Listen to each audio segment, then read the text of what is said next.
ब्रिजमोहन श्रीवास्तव जी, आपके पास सीधा आना चाहूँगा। और जिस प्रकार हम देख रहे हैं कि अलग अलग जगहों से बीजेपी के नेता भी जातीय जनगणना को लेकर के बात कर रहे हैं, और आज प्रधानमंत्री से मिलने के बाद जिस प्रकार नेता बाहर निकल के आए, 10 पार्टियों के 11 नेता जब बाहर निकल के आए तो उनका कहना भी था कि प्रधानमंत्री ने बहुत गंभीरता से इन बातों को सुना है और उसके बाद में जैसा पॉजिटिव एक रिस्पॉन्स देने की कोशिश प्रधानमंत्री की तरफ से हुई है।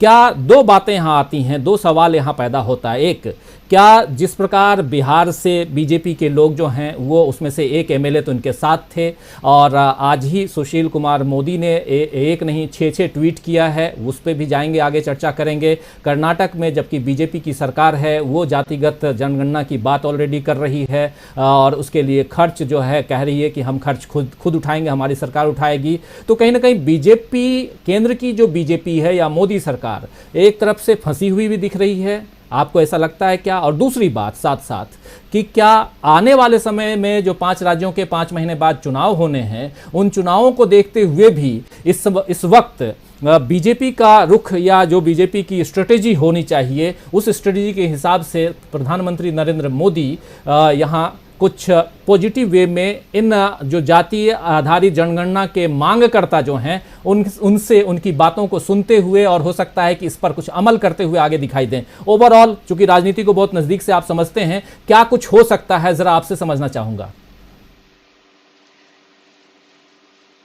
राजीव जी, ये बात बिल्कुल सच है कि अभी नरेंद्र मोदी साहब बहुत तगड़े राजनीतिक दबाव से गुजर रहे हैं। ये बिल्कुल स्पष्ट है, इस पे कहीं कोई संशय नहीं है किसी को भी। आवाज आ रही है आपको? हेलो, आवाज आ रही है आपको? आवाज आ रही है? आवाज आ रही है जी। तो ये बात तो बिल्कुल सच है कि वो इस समय बहुत एक राजनीतिक दबाव से गुजर रहे हैं, क्योंकि उनके सामने 5 राज्यों के निर्वाचन है। 5 राज्यों में सबसे महत्वपूर्ण राज्य उत्तर प्रदेश है, और उत्तर प्रदेश में यदि भारतीय जनता पार्टी को उतनी सीट्स नहीं मिलती हैं जितनी कि उनको लोकसभा में चाहिए, तो 2024 में उनकी सरकार के बारे में भी एक प्रश्नवाचक चिन्ह लग सकता है। तो निश्चित रूप से वो इस दबाव से तो गुजर रहे हैं, इससे इनकार नहीं किया जा सकता। लेकिन बड़ी एक अजीब बात है, 2010 में स्वर्गीय श्रीमती सुषमा स्वराज जी लोकसभा में नेता प्रतिपक्ष होने के नाते इस जनगणना के पक्ष में अपना एक बहुत बड़ा प्रवचन करती है, बहुत अच्छी एक तकरीर करती हैं, और उस समय तत्कालीन सरकार के मंत्री आदरणीय चिदम्बरम साहब उसका विरोध करते हैं। वो कहते हैं ये नहीं होना चाहिए। अब आप देखिए कि इस समय स्थिति यह बदली कि केंद्र में सरकार इस बार भारतीय जनता पार्टी की है। तो भारतीय जनता पार्टी का जो प्रमुख नेतृत्व है वो इस बात से सहमत नहीं दिख रहा प्राथमिक स्तर पर। जैसे कि नीतीश कुमार जी समय मांग रहे थे, एक लंबे समय बाद उनको जाकर समय मिला इस मुद्दे पर, सारे लोग इकट्ठे हुए, और मुझे लगता है नीतीश कुमार जी को ये जो समय दिया है वो इसलिए मिल गया कि उन्होंने ये कहा होगा कि मैं सारे लोगों को लेकर आ रहा हूं।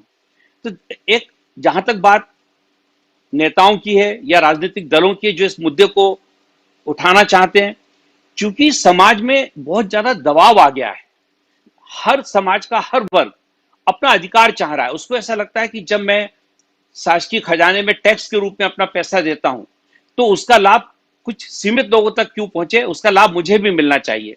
और यह दबाव राजनेता जो है वो लगातार महसूस कर रहे हैं, क्योंकि जो नीतियां बनती हैं उन नीतियों बनाने के लिए डाटा चाहिए।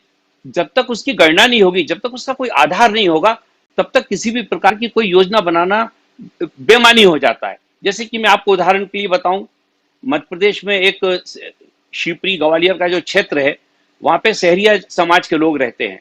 उनको वो चूंकि बहुत ही विपन्न लोग थे, उनके लिए जातिगत गणना करना पड़ी, तब जाकर उनके लिए योजना बनी। तो सरकार ये योजनाएं बनाने के लिए भी ये काम करती है, और यदि इस प्रकार की मांग होती है राजनीतिक दलों की ओर से, या जो पदों पे बैठे हुए जो मुख्यमंत्री है या मंत्रीगण हैं, वो यदि बात की मांग करते हैं, तो मैं सोचता हूं कि ये बिल्कुल एक जरूरी आज की जरूरत है। अब मुद्दा इसमें यह आ रहा है कि आखिर भारतीय जनता पार्टी इस मुद्दे पर आज अभी एकदम से कोई निर्णय क्यों नहीं ले पा रही है?